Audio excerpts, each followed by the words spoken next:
మన రైతు మన రామానాయుడు కార్యక్రమంలో భాగంగా యలమంచిలి మండలం పెనుమర్రు గ్రామంలో 1,45,00,000తో కాలువల వెంబడి సిమెంట్ కాంక్రీట్ గోడ నిర్మాణం, కాలువ త్రవ్వకం పనులకు కూటమి నాయకులతో కలిసి మంత్రి రామానాయుడు శంకుస్థాపన చేశారు.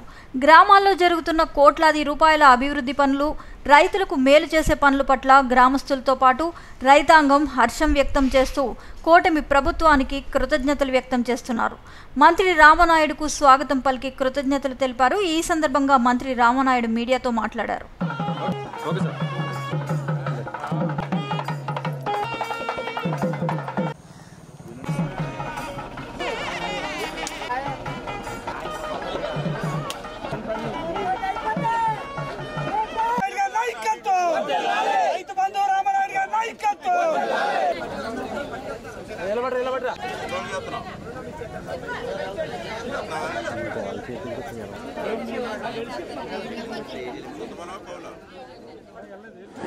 ఇప్పుడే మీరు చూశారు, ఏదైతే పెనుమర్రు గ్రామానికి సంబంధించి ఏదైతే మేడపాడు బ్రాంచ్ కెనాల్ ఏదైతే ఉందో, మరి ఈ బ్రాంచ్ కెనాల్కి సంబంధించి ఈ యొక్క ఆయకట్టుది చివరి భాగాన్ని ఉండడం వల్ల ప్రతి దాలవా పంటకు కూడా నీటి ఎద్దడి ఉన్నటువంటి పరిస్థితి.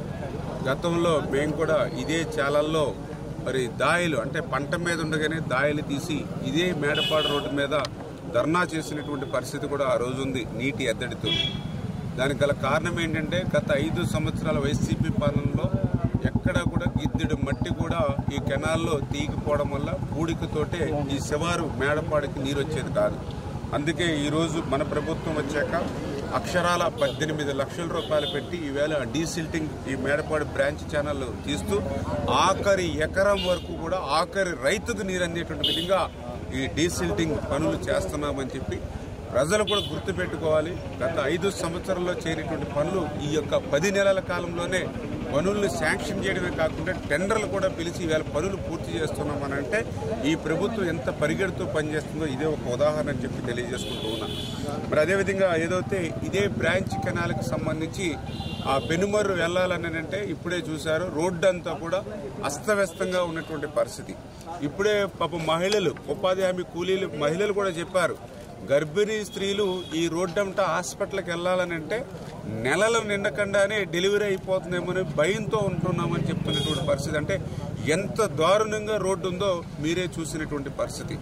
అటువంటి రోడ్డు కోసం ఆ రోజు 2014, 2019లో ఆ రోజు మేము వేసాం ఈ పెనుమర్రుకి రోడ్డు.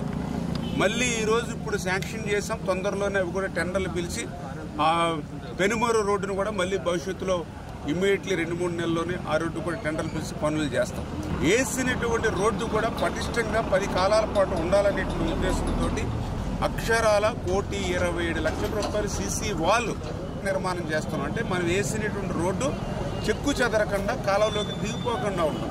అంటే రోడ్డు వేయాలనేటువంటి సంకల్పమే కాకుండా ఆ రోడ్డు కూడా పటిష్టపరిచేటువంటి విధంగా కూడా గ్రాంట్లు తెస్తా ఉన్నాం. అందుచేత ఎంత సూక్ష్మ స్థాయిలో అంటే ఎంత గ్రౌండ్ లెవెల్లోకి వెళ్ళి మేము పనిచేస్తున్నామో ఇదే ఒక పెద్ద ఉదాహరణ అని చెప్పి తెలియజేసుకుంటూ ఈ రకంగా ప్రజల కోసం పనిచేసేటువంటి ప్రభుత్వం, ప్రజల కోసం పనిచేసేటువంటి నాయకత్వం ఈరోజు తెలుగుదేశం, జనసేన, బీజేపీ నాయకత్వం